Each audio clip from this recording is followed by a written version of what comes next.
Samantala, puntahan naman natin ang mga ulat sa probinsya sa pamamagitan ng ating mga kapatid na himpilan mula Luzon hanggang Mindanao.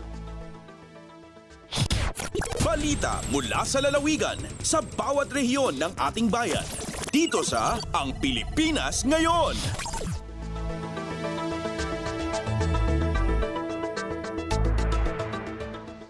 Para sa ating unang balita mula probinsya, City Disaster Risk Reduction and Management Council nakaalerto sa nararanasang pagbaha sa low-lying areas sa lungsod ng Dagupan. Para sa detalye ng balitang yan, nag-uulat si Verna Beltran. Akaalerto ninsan siya sa kabiyangan na City Disaster Risk Reduction and Management Council o syudad na Dagupan na pudsay nagagawan delap at abitlan syudad, partikular laod sa low-lying areas. Unong kinonsider si Head Ronald de Guzman, ZMP Tuyaw ya Radyo Pilipinas Dagupan, ang kamad akapaway laod Philippine Area of Responsibility so Bagyon Guring at wala ni balon bagyutan habagat na malit dan babantayan lapod say epekto tunyan uran. Inkwanto niya wala ri arum niya barangay so apektado na delap kada kabuasan, partikular laod sa Asinger at boundary na Kalasyaw Dagupan, yasinga Bakayaw area, Pugo area, Maluwod, untanmat sa barangay Karaal, Tankalmaya. Unong kinan de Guzman, liban at sari Atagaya Danum at Ilog, makakaapekto da pitlaran pasan, so Atagaya tide level kada kabuasan, yamang papadulap at sikara. Paliwawaton niya at anggaman ilaluan so posibleng dilap lapod sa pagiging catch basin niya syudad at aliwan singa dilap na agawan ng bagyong Egaya. Unong at koordinasyon da at arumya MDRMO, umpapawaya ang gapod alarma so estado na Sinukalan River. Ang gapumat so evacuees na syudad, bambalat akaalerto ng sansya, so BDRMC tanmalat so ipapatunton ya no fishing tan no swimming policy at coastal areas ya syudad. Malalapod da RP1 Dagupan City, siya si Verna Beltran para sa Radyo Pilipinas World Service. Balita mula sa lalawigan sa bawat rehiyon ng ating bayan. Dito sa Ang Pilipinas Ngayon.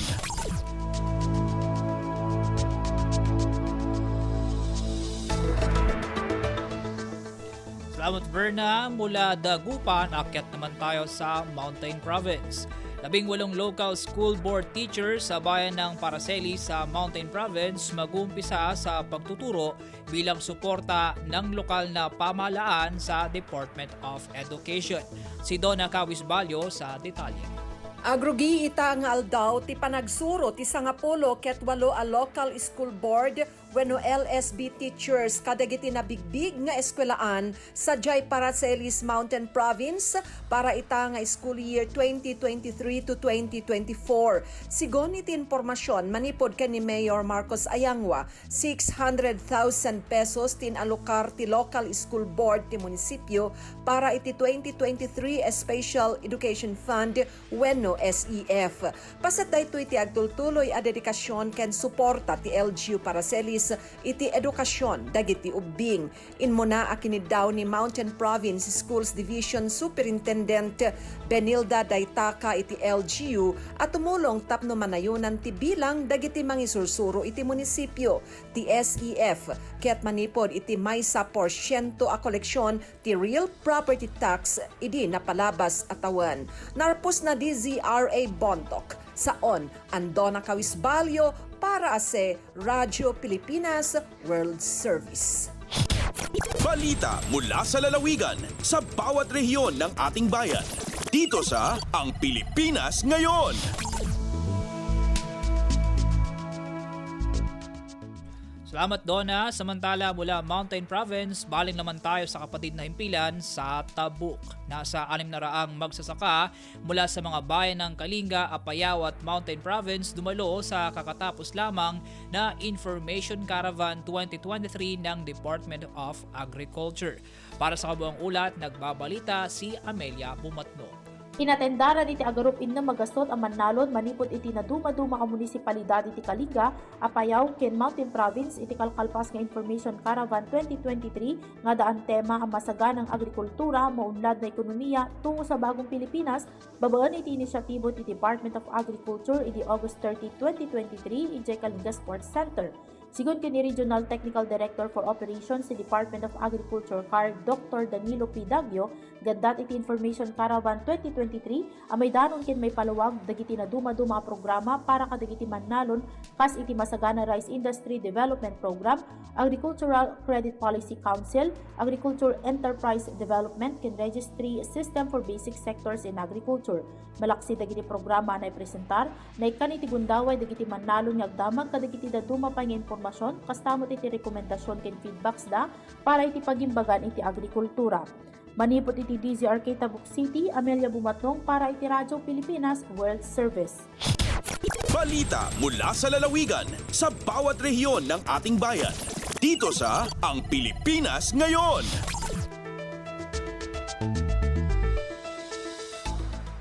Salamat Amelia mula Radyo Pilipinas Tabuk. Kambyo naman tayo sa Radyo Pilipinas Lucena.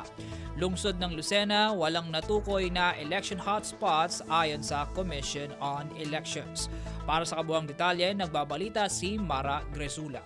Tiniyak ng COMELEC Lucena City na wala pang natutukoy na election hotspot sa lungsod kaugnay ng paparating na barangay at sangguniang kabataan elections. Sa programang kapihan sa PIA, sinabi ni City Election Officer Attorney Ana May Barbacena na kahit sa nakalipas na eleksyon ay walang delikadong lugar sa lungsod para sa mga kandidato at botante. Gayunman, nakabantay aniya ang kanilang tanggapan at ang kapulisan sakaling magkaroon ng untoward incident kaugnay ng eleksyon. Batay sa huling datos ng COMELEC Lucena, nasa 600 kandidato na ang naghain ng kanilang Certificate of Candidacy simula sa unang araw ng filing noong August 28. Mula sa RP Lucena, ito si Mara Grisula para sa Radyo Pilipinas World Service. Balita mula sa lalawigan sa bawat rehiyon ng ating bayan. Dito sa Ang Pilipinas Ngayon.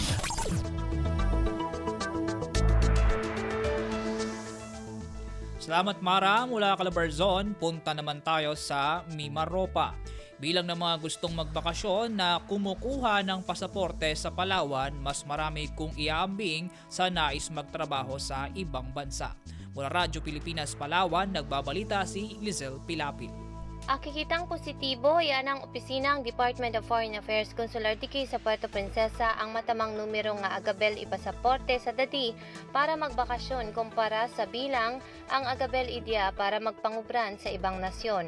Sa pakimani ang Radyo Pilipinas Palawan kay Carolina Constantino, ang DFA Consular Office sa syudad, nga impesa ng Enero hasta Hunyo ang dagon nga dia ay sa 72% o alos 5,000 ang agribel ipasaporte sa andang opisina para magbakasyon. Makunta na nasa 20% lamang kuno ang agabel pasaporte para maging OFW, igang iba na ay para telesan andang adudurang pasaporte. Matinlong sinyalis kuno dia na kontento ang mga tao ang syudad ang Puerto Princesa ig probinsyang Palawan nga kontento ag parangistaran digi sa sitwasyon andang pangubi. Posibleng agapakita ra kuno dia anang kakayanan ang mga tao nga magastos para sa pagbakasyon. Agarin digi sa Radyo Pilipinas Palawan, dia si Lizelle Pilapil para sa Radyo Pilipinas World Service. Balita mula sa lalawigan sa bawat rehiyon ng ating bayan. Dito sa Ang Pilipinas Ngayon.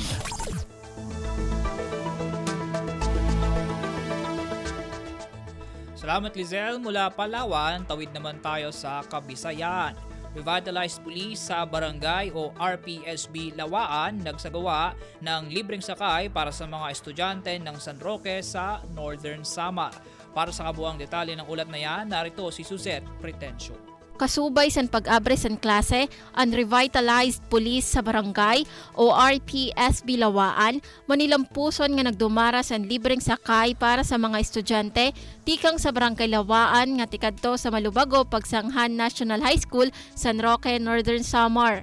Ini nga libreng sakay ginpangunahan ni Police Captain Petronio F. Pianco III, kaupod ang security component nga ginpapangunahan ni Police Lieutenant Roniel N. Belio. Iginbuhat ang libreng sakay para mapahitaas ang moral sa mga estudyante sa iginsiring nga mga barangay.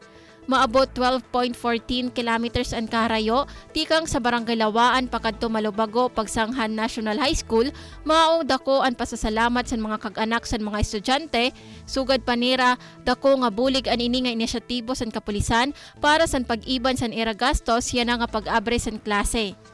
Nagtikang sa Radyo Pilipinas Kalbayog. Ini si Suzette Pretencio para sa Radyo Pilipinas World Service. Balita mula sa lalawigan sa bawat rehiyon ng ating bayan. Dito sa Ang Pilipinas Ngayon.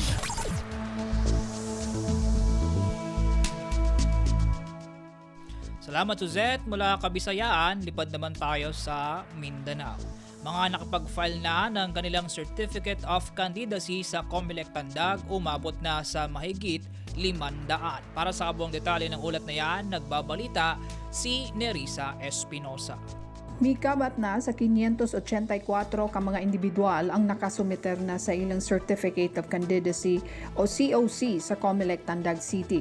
Sa pagpakiginabi sa Radyo Pilipinas Tandag kang City Election Officer Florefe Botona, nahimong mahapsay ug malinawon ang milabay nga upat ka adlaw sa filing kun diin gidugok sa daghang mga tao ang unang adlaw lamang niadtong Lunes, Agosto 28. Dugang pa ni Botona nga dako ang iyahang pagtuo nga mahimong malampuson ang kinatibuk ang filing period nga matapos ugmang adlaw Setyembre 2. Samtang gibutyag usab ni Botona nga sa gipatuman nga COMELEC checkpoint, walay usab nahimong problema nga nahitaho ang PNP dinhi. Dako sumala pa ang nahitabang sa gihimong pagpalanog og mga impormasyon diha sa publiko bahin sa mga pamalaod sulod niining election period. Gikan diri sa RP Tandag kini si Nerissa Espinosa alang sa Radyo Pilipinas World Service. Balita mula sa lalawigan sa bawat rehiyon ng ating bayan. Dito sa Ang Pilipinas Ngayon.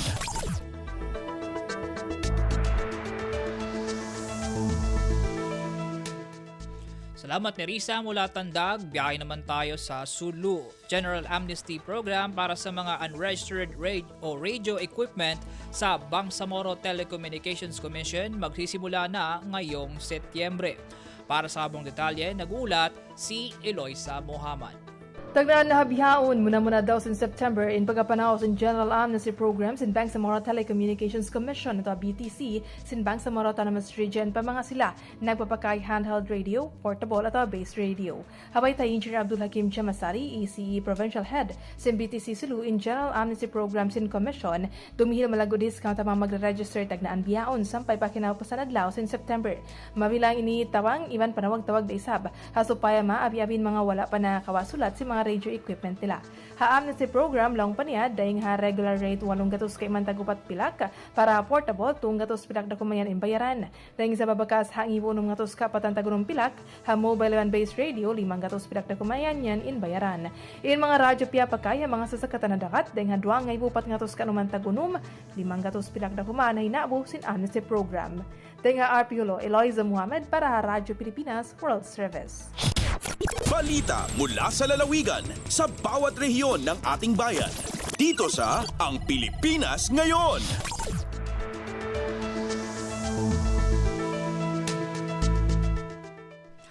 At yan po mga pangunahing balita sa ating mga kapatid na himpilan sa iba't ibang dako ng bansa.